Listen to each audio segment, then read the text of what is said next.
Thank you for choosing Wisdom of the Dharma. If you found this video insightful, hit the like button, subscribe, and turn on notifications, so you never miss a new update. Your support helps us keep sharing powerful, life-changing wisdom with the world.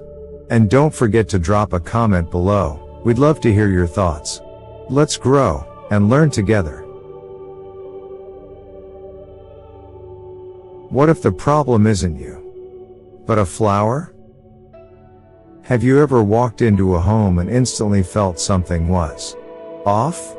Maybe the space was clean, the furniture arranged perfectly, the lighting soft and inviting, yet there was a strange weight in the air. You couldn't quite explain it. Maybe the room felt colder than it should. Maybe the silence wasn't peaceful, but heavy. And maybe, just maybe, you felt that way in your own home, too. But here's a question no one ever asks. What if it's not the people in the house, not the layout, not even the history of the land, but the flowers? Yes, flowers. The very symbols we associate with beauty, celebration, and love. What if I told you that certain flowers carry more than just fragrance and color? What if they hold energy, unseen, powerful, and in some cases, disturbingly dark? Across generations, in both Buddhist wisdom and ancient Feng Shui traditions, masters have warned of this very thing. Some flowers act as spiritual gateways. Not all of nature is innocent. And not every blossom is a blessing. Some flowers, despite their breathtaking beauty, are said to invite wandering souls, disturb household harmony, and drain fortune right out of your life. Imagine this. A newlywed couple plants a gorgeous black rose bush at their front gate. Within months, they start fighting constantly. Their warmth turns cold. Their finances shrink, inexplicably. They chalk it up to stress. Until the wife has a nightmare, night after night, of someone standing silently at the window. Or picture a hard-working small business owner. He brings home a pot of poppies, his favorite flower. He places it by his desk, thinking it'll inspire him. But instead, he finds his mind foggy, motivation slipping. His usually steady business begins to suffer. He doesn't connect the dots until his mentor visits, glances at the flower, and quietly asks, "Do you know what you've brought into your house?" You see, in the Dharma, we learn that everything is energy. Objects, sounds, colors. And yes, even plants. And while nature heals, it can also open doors we may not be ready for. In today's video, you're about to discover the 10 flowers most commonly associated with misfortune, spiritual disturbance, and energetic decline, according to ancient wisdom and real-life experience. If you've ever wondered why your home feels heavier, why your relationships feel strained, or why money seems to vanish just as it arrives, you might find the answer blooming in your backyard. So before we begin, I invite you to comment below. What kind of energy do you want to attract into your life? Peace? Prosperity? Protection? And if you feel called, subscribe to Wisdom of the Dharma, where ancient truth meets mindful living. Let's begin this journey together. Through the garden most people overlook. What you learn today could change not just your space, but your entire path forward. Part 1. The Dharma of Flowers and Energy. In Buddhist philosophy, everything that exists carries energy. Nothing in our world is truly inert. Even the most delicate flower, silent and still, holds a vibration, a subtle frequency that interacts with its surroundings. Flowers, in particular, are more than decorations. They are living expressions of karma, elements of the earth that absorb, store, and release energy over time. In temples across Asia, you'll often see flowers placed on altars, not just for their beauty, but because they serve as symbolic offerings of impermanence and purity. But while some flowers lift the vibration of a space, Others, when misunderstood or misplaced, can do the opposite. In the Dharma, intention is everything. A lotus placed with reverence in a meditation room nourishes peace. But a flower associated with sorrow or spiritual unrest, planted near your front door, can quietly alter the qi, the life force, of your entire home.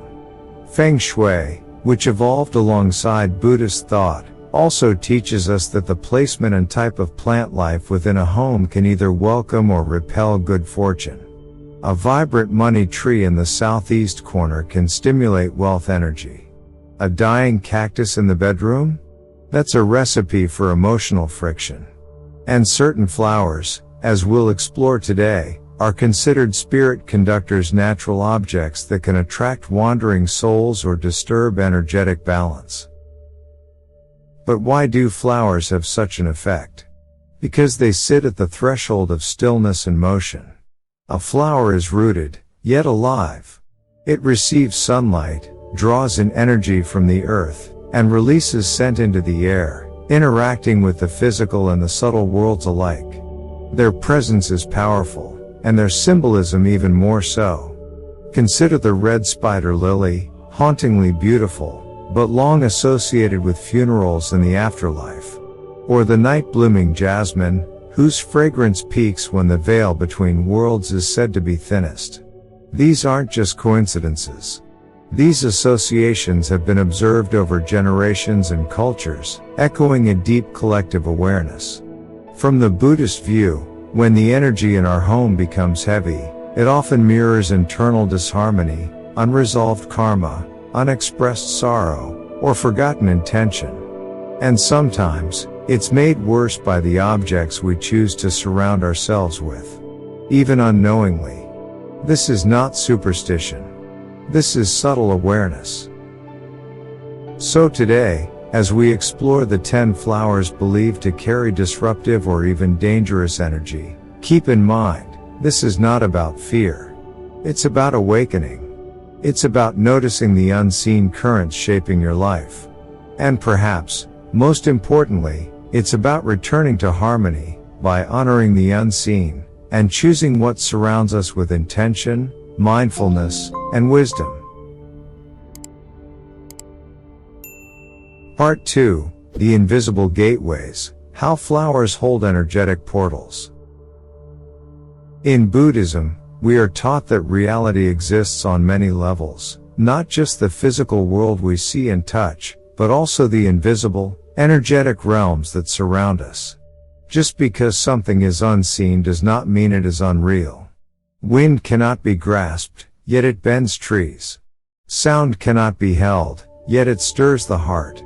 Likewise, energy, especially spiritual energy, flows quietly through our homes, our thoughts, and yes, even through flowers.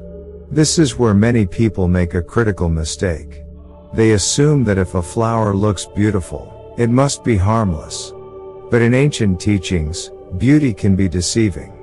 Some of the most visually stunning flowers are said to serve as spirit portals, natural gateways that allow wandering souls or unresolved energies to enter our space. Why flowers? Because they are bridges between worlds. They rise from the soil, absorbing water from beneath, drawing sunlight from above. Their scent travels invisibly through the air, touching everyone who comes near. Their petals open and close with the rhythm of time, like breath. In many ways, they mirror the cycle of life, death, and rebirth. This unique balance between earth and sky makes flowers highly sensitive to energy. And some, according to both Buddhist folklore and Feng Shui wisdom, can open the door too wide, welcoming energies that don't belong. You see, not all spirits are peaceful. Some are confused, lost, or attached to the world they've left behind. When a flower with heavy yin energy, like the red spider lily or night-blooming jasmine, is placed near your entrance, it can create an invitation. Like a candle in the dark, it draws attention from the other side. In some Buddhist texts, it's said that certain plants act as karma catchers. They absorb not just the energy around them, but also the lingering karma of places, grief, trauma, unfinished business. Plant one of these near your bed or meditation space, and you may start to feel a heaviness without knowing why. People often report strange dreams, a drop in mood, or a chilling sense that they're not alone. Is it coincidence? Or karma manifesting through material form? From a Feng Shui perspective, this is where the energy of form meets the wisdom of flow. A plant is not just a thing, it's a current. And currents can nourish or pull you off course. That's why it's not enough to decorate with flowers. We must choose mindfully. Just as you wouldn't welcome a stranger into your home without intention, you shouldn't let just any flower root itself in your space. What looks harmless may be a hidden gate. And today, we begin to learn how to close those gates, gently, mindfully, and with compassion. Part 3, The 10 Dangerous Flowers.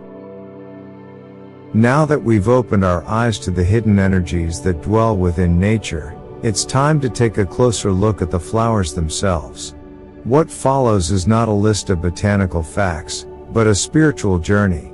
Each of these 10 flowers has been associated, across cultures and generations, with misfortune, emotional turbulence, or the presence of unseen spirits. Some were feared by monks, others avoided by Feng Shui masters, and many are still misunderstood today. As we explore each one, we'll look beyond the petals and into the energy they carry, the stories they've sparked, and the caution they command. You may recognize one or two from your own garden. If so, don't panic. Awareness is the first step toward transformation. Let's begin. Number 1, Black Rose, the flower of loss and lingering spirits. Among all the flowers, the black rose is perhaps the most haunting. Rare and mesmerizing, it carries a beauty that feels both seductive and sorrowful. But in both Feng Shui and Buddhist spiritual insight, this flower is more than ornamental, it is a symbol of endings. The black rose is believed to absorb energy like a sponge, especially sadness, grief, and emotional residue. When placed near a home's entrance or within a bedroom, it can create a chilling stillness. Families may grow distant. Finances stall. Love becomes cold. There are stories of couples who, after planting black roses, began to fight over small things, only to later realize their home had become emotionally lifeless. Buddhist wisdom reminds us, what you invite into your space becomes part of your karma. With black roses, the energy you invite may not be your own, but that of someone long gone. Number 2, Poppy, the illusion of beauty, the shadow of suffering. At first glance, the poppy is enchanting, its soft petals glowing in the sun like silk. But beneath that delicate charm lies a history soaked in sorrow. Spiritually, the poppy is a flower of illusion. Its sap births opium, a substance that clouds the mind and enslaves the will. In Buddhist reflection, anything that pulls us away from clarity is a form of suffering. And the poppy does just that, not only through its chemistry, but through its energy. Homes that grow poppies often report fatigue, misfortune, or strange dreams. It is said the flower's scent can blur the veil between realms, drawing spirits that seek comfort in its haze. One woman shared that after planting poppies near her bedroom, her once bright mornings turned to fog. Her thoughts dulled, her motivation vanished. The flower hadn't just changed her garden, it had clouded her path. Number 3, Red Spider Lily, the path of parting and the call of the forgotten. No flower captures sorrow like the red spider lily. With its blood-red petals stretching like flames, it's both mesmerizing and mournful. In Japanese and Chinese legends, this flower lines the path souls walk toward the afterlife, growing where lovers part, never to meet again. It blooms without leaves. Its leaves grow only after the flower has faded. They are never together, just like two lives forever out of sync. This is why in Buddhist and Feng Shui teachings, the red spider lily is a symbol of eternal separation. People who plant this flower often feel a strange coldness in the home. Nightmares increase. Relationships fray. Some say they feel watched, or hear whispers near the flower at dusk. To invite this flower is to invite lingering sorrow. It reminds us that even beauty can carry the weight of unfinished goodbyes. Number 4, Azalea, Ayla, beauty wrapped in hidden sorrow. With soft, pastel petals and graceful blossoms, the azalea, known in some traditions as Ayla, is often mistaken for a symbol of elegance and joy. But behind its charm lies an energy that few recognize. Until it's too late. In ancient Feng Shui lore, azaleas are said to bloom best in lonely, haunted places, mountain slopes, quiet forests, lands marked by emotional residue. Spiritually, they absorb not just beauty, but sadness. It's no coincidence that homes filled with azaleas often report rising tension, restless sleep, or unexplained fatigue. Even more concerning, azaleas contain toxins that affect both body and mind. Their presence is believed to weaken motivation, stir anxiety, and amplify emotional storms. One couple shared that after decorating their living room with azaleas, arguments became frequent and focus disappeared. They didn't know that a flower could carry such weight. But in the Dharma, we know, energy hides in everything, even in the loveliest bloom. Number 5, Angel's Trumpet, the flower that opens spiritual doors. Angel's trumpet hangs like a bell from another realm, beautiful, fragrant, and strangely hypnotic. But ancient wisdom warns, this flower does not just bloom. It beckons. Used in occult rituals across cultures, Angel's trumpet is believed to open energetic doorways, allowing unseen spirits to slip through. In Buddhist understanding, anything that disrupts mindfulness and clarity is to be treated with caution. And this flower, with its toxic sap and strong yin energy, does exactly that. Families who plant Angel's trumpet near their entrance often report a shift. Dreams turn dark, tempers grow short, money slips away. Some speak of feeling watched. Others of sudden illness. Even physically, it's dangerous. Its poison can harm children and pets. But spiritually, it's more subtle. It invites confusion, betrayal, illusion. Angel's trumpet doesn't announce angels, it calls wandering energies.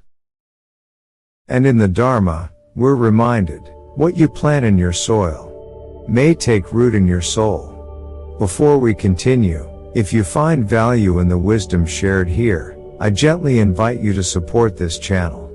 By liking this video, subscribing to Wisdom of the Dharma, and turning on the notification bell, you help this sacred knowledge reach more hearts and homes.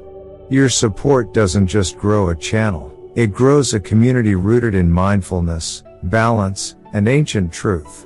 Let's continue walking this path together.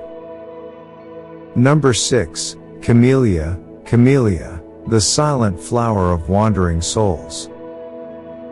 The camellia, or camellia, is quiet, graceful, almost too still.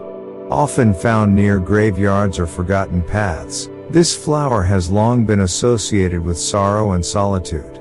In Buddhist and folk traditions, camellias are believed to be favored by lingering spirits, those not yet ready to let go. Their petals fall suddenly, whole, like a soul leaving the body without warning. Some say if you stand beneath a camellia at night, you may feel a chill, hear whispers, or sense something watching. Feng Shui masters advise against planting camellias near entrances or bedrooms. They're said to disturb sleep, strain family harmony, and attract misfortune. In homes where joy once flowed easily, camellias can bring a strange emotional heaviness, one that defies logic. Sometimes, what we call quiet beauty is simply silence, hiding something deeper. In the Dharma, even stillness must be examined, especially when it lingers too long.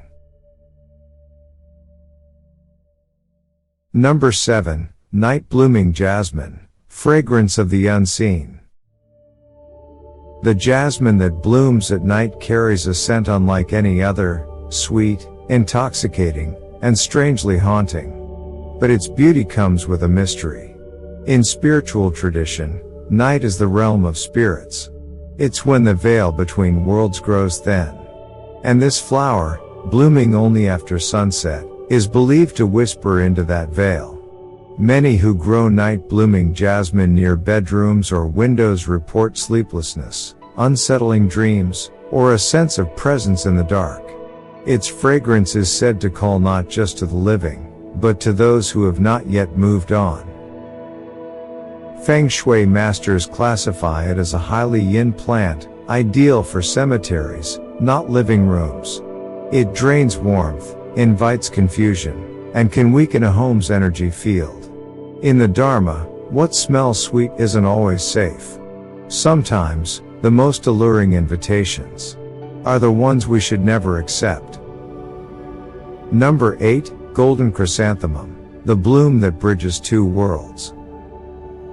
Bright, golden, and radiant, this chrysanthemum may look like sunlight in floral form. But in many ancient cultures, especially those steeped in Buddhist and ancestral traditions, it is known not for celebration, but for mourning. The golden chrysanthemum is commonly used in funerals and memorial rites. It is believed to carry the energy of transition, serving as a silent bridge between the living and the dead. Homes where this flower is placed often feel unusually quiet or cold. People sensitive to energy report feeling watched or emotionally drained when near them. Some say its color fades when spirits are close, others claim it holds on to sorrow like a sponge. In Feng Shui, this flower blocks fortune flow and dulls mental clarity. It may glow on the outside, but spiritually, it reminds us that not all brightness is life-giving. Even in the Dharma, light can sometimes mask loss. Number 9. Touch-me-not, the plant that withdraws from light. The touch-me-not, with its curious leaves that fold at the slightest touch, seems almost magical. Children love its reaction. But in spiritual circles, this plant is no innocent wonder. It's a symbol of withdrawal, stagnation, and blocked energy. In Buddhist interpretation, any form of retreat without mindfulness can reflect fear or karmic entanglement. The touch-me-not's closing motion mirrors emotional shutdown, spiritual fear, and energetic retreat. Feng Shui warns that plants which shrink from contact often mirror resistance in life, closed hearts, blocked careers, or stalled finances. Some say planting it near your front door brings lethargy, strained relationships, and recurring bad luck. A woman once told of recurring nightmares after moving a pot of these into her workspace. No logical cause, just a sense that something in the room no longer welcomed joy. In the Dharma, we ask, what energy are we feeding? And what is silently folding inward? Number 10. Okna, the lunar bloom that echoes beyond the veil. The okna flower is cherished during Lunar New Year, symbolizing prosperity and joy.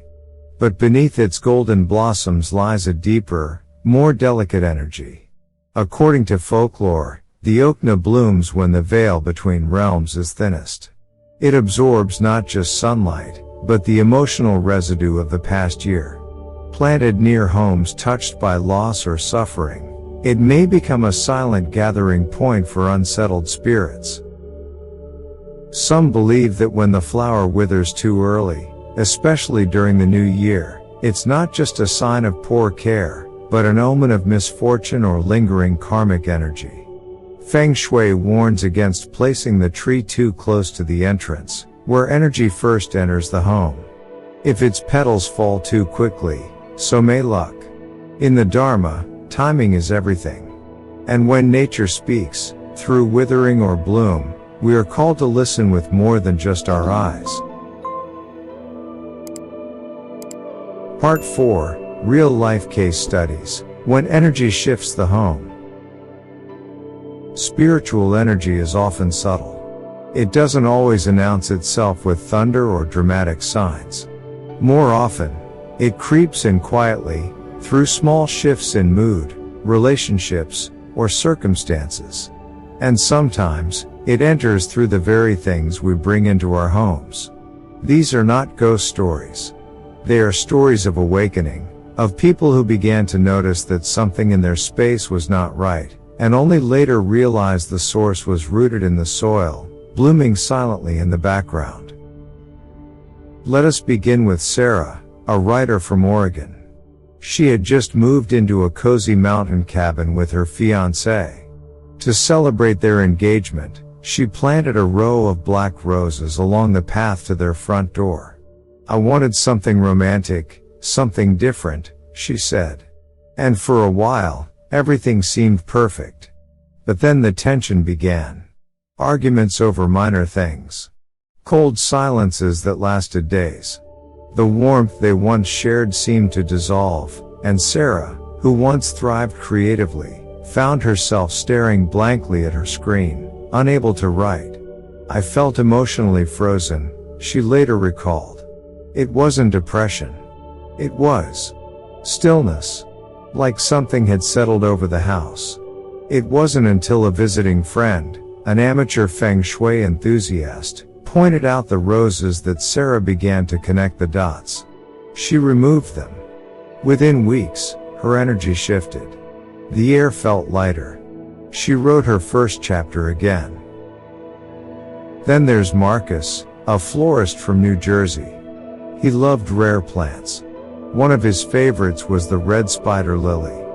He had always admired its mysterious beauty and planted several near his meditation space. But soon after, he began having recurring dreams of a woman walking away from him, always in red, always silent. His sleep deteriorated. His relationships grew distant. "It felt like grief was blooming in my home," he said. When he mentioned the dreams to an elderly Buddhist monk at a local temple, the monk simply asked, "What have you planted lately?" That question led Marcus to research the spiritual history of the flower, and he was stunned. He replaced them with white lotus flowers. The dream stopped. A more unsettling case came from Lisa and Dan, a couple in their late 40s living in the suburbs of San Diego. They had decorated their backyard with angels' trumpets, charmed by the exotic blossoms. Over time, they both developed unexplained fatigue, followed by fainting spells and dizzy episodes. Doctors found no cause. But more than that, they felt something was off in their home. Their teenage son began refusing to sleep in his room. Their dog barked at nothing. Objects moved slightly on their own.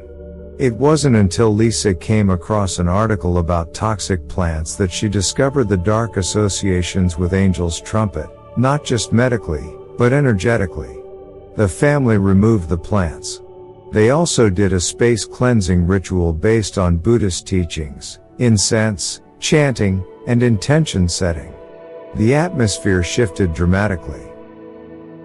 And then there was Min, a Vietnamese-American businessman who brought home an oak tree to honor his heritage during Lunar New Year. The tree bloomed early that year, well before the holiday. At first, Min saw it as a blessing. But during the festival, the tree dropped every petal in a single day. Soon after, his business hit a strange wall. Clients canceled without reason. Investments vanished. His father fell ill. Min remembered his grandmother once told him, "If my tree blooms too soon, it takes luck before the year begins." He didn't just remove the tree. He offered prayers. He lit incense. And more importantly, he realigned his home with better energy, placing a money tree near the southeast corner, hanging protective scrolls, and bringing in white flowers associated with clarity. The result? He didn't become rich overnight. But the block lifted. His clients returned. His father recovered slowly. Peace returned to his home.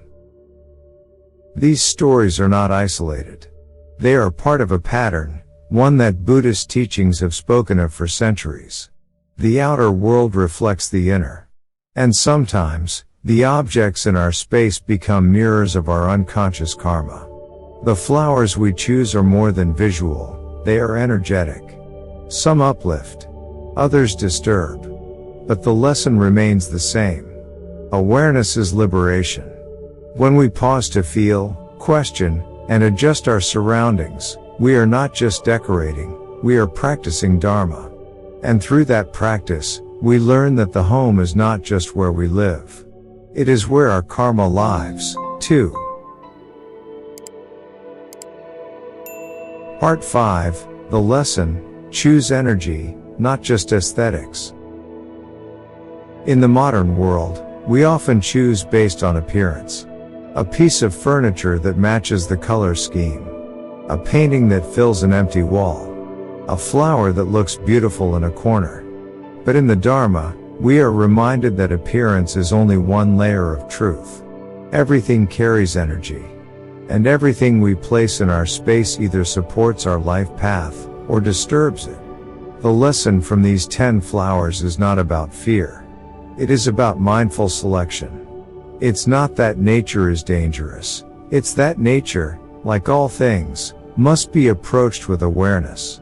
Just as you would not bring conflict into your home, do not bring objects that quietly harbor conflict energy, whether emotional, spiritual, or karmic. We must learn to ask deeper questions. What does this flower represent?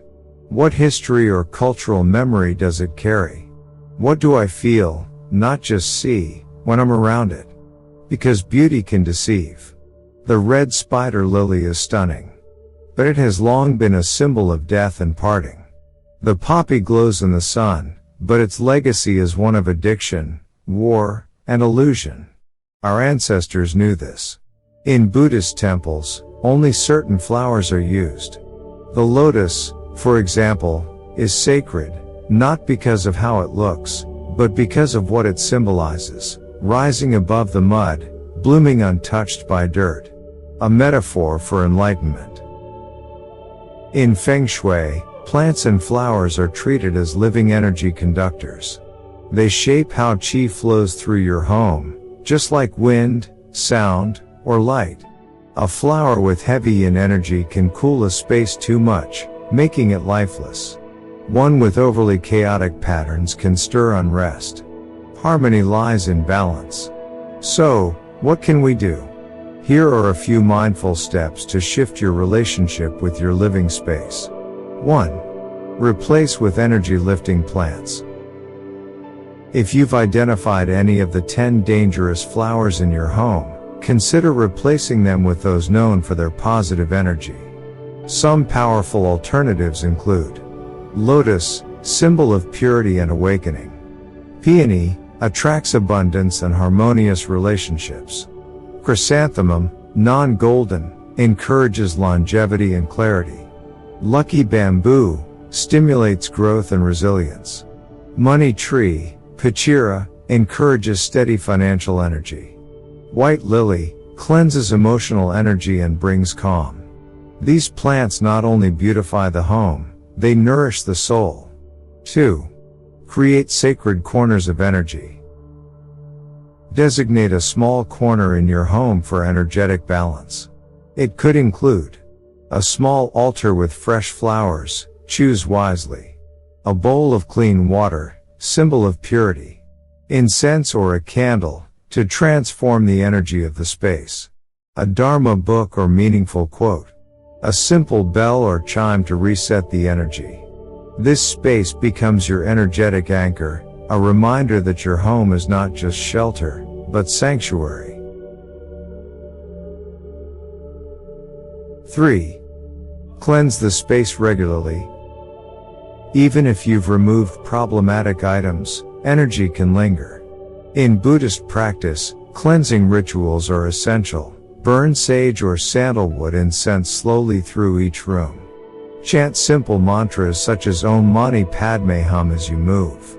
Open all windows and doors to allow old energy to exit. Ring a bell gently in corners or where energy feels stuck. Most importantly, set an intention: may all negative energy leave this home in peace. 4. Listen to your home. Your body and mind are constantly reading the energy of your environment, even if you aren't fully aware of it. If you've been feeling unusually tired, anxious, or irritable, ask, has anything new entered my home recently? Have I ignored an object, a space, or a plant that feels off? Is there an area in the house I avoid without knowing why? Sometimes, simply removing one object can shift everything. 5. Remember, your space is an extension of you. Just as our body reflects our habits, our home reflects our energy. Treat it as part of your practice. When you arrange furniture, choose flowers, or hang art, do it mindfully, intentionally, and with love. When you bless your home, you bless yourself. In Buddhist teachings, the path to liberation begins not with grand gestures, but with small awakenings. Noticing the energy of a flower. Cleansing a room with clarity. Choosing what to keep and what to let go. The lesson is simple: do not chase beauty alone. Choose energy. Choose alignment. Choose peace. Part 6. Closing. A garden of awareness. We often think of our homes as fixed spaces, walls, floors, furniture, and color schemes. But in the Dharma, we are reminded that home is energy. It breathes. It absorbs. It responds. And like the mind, it can be cluttered or clear, nourishing or draining, open or closed. Through the simple act of choosing which flowers to plant or not plant, we are, in truth, curating the vibration of our lives. This journey through the 10 dangerous flowers has not been about fear, nor superstition. It has been about remembrance. A remembrance that the material world is never just material. A flower is not just a flower. A room is not just a room. And what we invite into our space, we invite into our spirit. As the Buddha taught, with our thoughts, we make the world. And I would add, with our choices, we shape the world around us. If you've recognized any of these flowers in your home, don't feel alarmed. Feel empowered. The act of noticing is itself a form of wisdom. What matters now is what you choose to do with that awareness. Maybe it's time to step outside, look at your garden, and ask yourself gently, what is this flower feeding? Beauty? Or burden? Maybe it's time to rearrange not just your space, but your energy. To trade darkness for light. Heavy for uplifting. Sleepwalking for presence. And just as we weed a garden to help the true blossoms thrive, we must sometimes let go of what no longer serves our path, even if it's beautiful. Because true beauty, in the Dharma, is never just how something looks. It's how it feels. How it lives with you. How it awakens you. Let your home become a garden of awareness. A place where each object, each scent, each sound, supports your clarity, your balance, and your inner peace. Before we end, here is a quiet invitation. Go to the corner of your home that feels most silent. Light a small candle. Sit for a moment. Breathe. Then ask, what am I holding on to that no longer aligns with my highest self? It may be a flower. It may be a thought. It may be something you haven't named yet. Release it. With gratitude. With compassion. With trust. And in that small, sacred act, you'll discover what this video has truly been about. Not flowers. Not ghosts. Not old legends. But energy, awareness, and your power to shape both. Thank you, dear friend, for walking this mindful path with us today. If this video has opened something within you, an insight, a question, a sense of peace, I invite you to share your thoughts in the comments. Has a flower ever shifted the energy of your space? Have you experienced a moment where something unseen felt undeniably present? Your story may help someone else on their journey. Please like this video if it brought you clarity, and subscribe to Wisdom of the Dharma to continue exploring the subtle threads that connect your home, your heart, and your spiritual path. And as always, may peace, prosperity, and presence find their way into every corner of your life. Until next time, stay mindful, stay aware, and let your space be your sanctuary.